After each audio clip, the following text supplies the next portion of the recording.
2021 சட்டமன்ற தேர்தலின் போது திமுக அளித்த வாக்குறுதிகள் நிறைவேற்றப்படாதது குறித்து அன்புமணி ராமதாஸ் அறிக்கை வெளியிட்டுள்ளார். திமுக அரசு வாக்குறுதிகளை நிறைவேற்றுவதில் மோசடி செய்வதாக அவர் குற்றம் சாட்டியுள்ளார். தான் வெளியிட்ட விடியல் எங்கே ஆவணத்தில் நிறைவேற்றப்படாத வாக்குறுதிகளை பட்டியலிட்டுள்ளதாகவும் அவர் தெரிவித்துள்ளார். திமுக அரசு தோல்வியடைந்து விட்டதாக ஒப்புக்கொண்டு மக்களிடம் மன்னிப்பு கேட்க வேண்டும் என்றும் அன்புமணி வலியுறுத்தியுள்ளார். அமைச்சர் தங்கம் தென்னரசு திமுகவின் தேர்தல் வாக்குறுதிகள் நிறைவேற்றப்பட்டது குறித்து அறிக்கை வெளியிட்டிருந்தார். இதற்கு பதிலளிக்கும் விதமாக அன்புமணி ராமதாஸ் இந்த அறிக்கையை வெளியிட்டுள்ளார். தங்கம் தென்னரசு வெளியிட்டுள்ள அறிக்கையில் 505 வாக்குறுதிகளில் 364 வாக்குறுதிகளுக்கு அரசாணை வெளியிடப்பட்டு பல வாக்குறுதிகள் நிறைவேற்றப்பட்டு வருவதாக கூறியிருந்தார். மேலும் 40 வாக்குறுதிகள் அரசின் பரிசீலனையில் இருப்பதாகவும் மொத்தம் 404 வாக்குறுதிகள் நிறைவேற்றப்பட்டு விட்டதாகவும் அவர் தெரிவித்திருந்தார். இதற்கு பதிலடி கொடுத்த அன்புமணி ராமதாஸ் திமுக அரசு மோசடி செய்வதாக குற்றம் சாட்டினார். தேர்தல் வாக்குறுதிகளை நிறைவேற்றுவதில் திமுக அரசு எந்த அளவுக்கு மோசடி செய்கிறது என்பதற்கு இதைவிட மோசமான உதாரணம் இருக்க முடியாது என்று அவர் கூறினார். முதலமைச்சர் மு.க.ஸ்டாலின் மற்றும் அமைச்சர்கள் 98% வாக்குறுதிகள் நிறைவேற்றப்பட்டு விட்டதாக பொய்யுரைத்து வருவதாக அன்புமணி சாடினார்.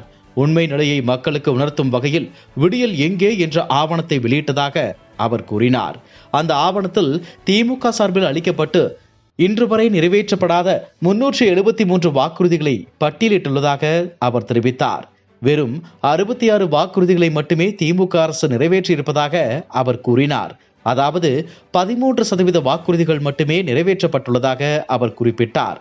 அரைகுறையாக நிறைவேற்றப்பட்ட 66 வாக்குறுதிகளையும் பட்டியலிட்டு அவை எந்த அளவுக்கு செயல்படுத்தப்பட்டுள்ளன, எந்த அளவுக்கு செயல்படுத்தப்படவில்லை என்பதையும் விரிவாக விளக்கியதாக அன்புமணி கூறினார். திமுக அரசால் அதை மறுக்க முடியவில்லை என்றும் அவர் தெரிவித்தார்.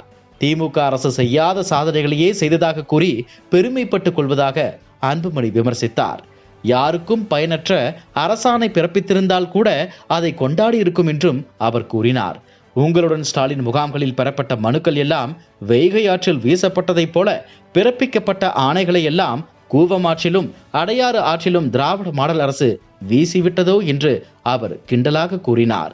திமுக அரசின் செயல்பாடுகள் எவ்வாறு இருக்கின்றன என்பதற்கு ஓர் எடுத்துக்காட்டையும் அன்புமணி கூறினார்.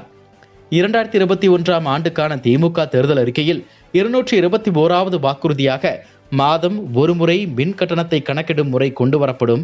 இதனால் ஆண்டுக்கு 6000 ரூபாய் வரை மிச்சமாகும் என்று கூறப்பட்டிருந்தது. ஆனால் இந்த வாக்குறுதி இப்போது வரை நிறைவேற்றப்படவில்லை என்றும் அவர் சுட்டிக்காட்டினார்.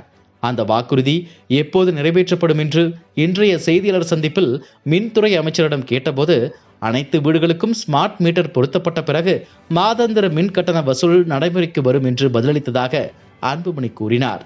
ஸ்மார்ட் மீட்டர் பொருத்தப்பட்ட பிறகுதான் இந்த வாக்குறுதி நிறைவேற்றப்படும் என்று திமுக தேர்தல் அறிக்கையில் குறிப்பிடப்படவில்லை என்றும் அவர் தெரிவித்துள்ளார். இதுபோன்ற செய்திகளை மேலும் தெரிந்து கொள்ள எங்களது யூடியூப், ஃபேஸ்புக் மற்றும் ட்விட்டர் ஆப்களை சப்ஸ்கிரைப் செய்யவும்.